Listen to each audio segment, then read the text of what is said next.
All right, I'm going to show you something really cool on iPhone.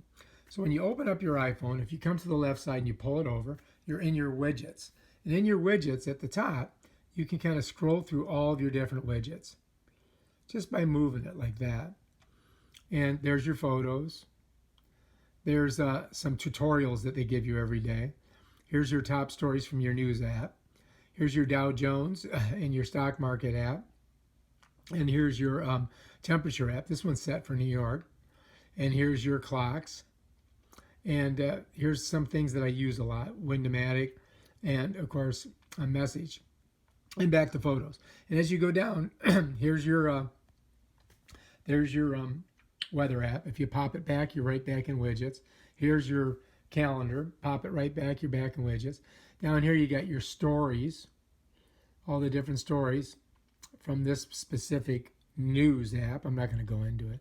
And over here you got how much battery use you have left. And over here you got some tutorials on what to do with your iPhone iOS 14. And it tells you a little bit. And then down here is really cool. Down here it shows you your screen time. Like here's an hour and 53 minutes on Facebook. Oh my God. Messenger 22 minutes. My camera 16 minutes. Photo 6 minutes. Instagram 7. News 15. So that gives you a breakdown. You can go in there and you can look at it even in deeper detail.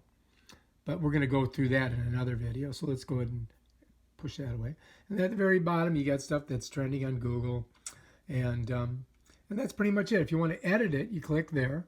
And now, if you wanted to get rid of any of these, you could just let's say you wanted to get rid of that. You could click that, and it gives you the choice. It's not going to delete it from your phone. It's just going to remove it from your widgets. I'm going to keep it, so I'm going to hit cancel.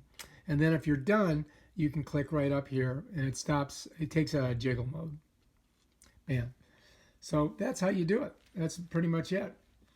If you like this video, please subscribe to my channel and check out my other awesome videos on how to do stuff on your iPhone iOS 14. Peace out.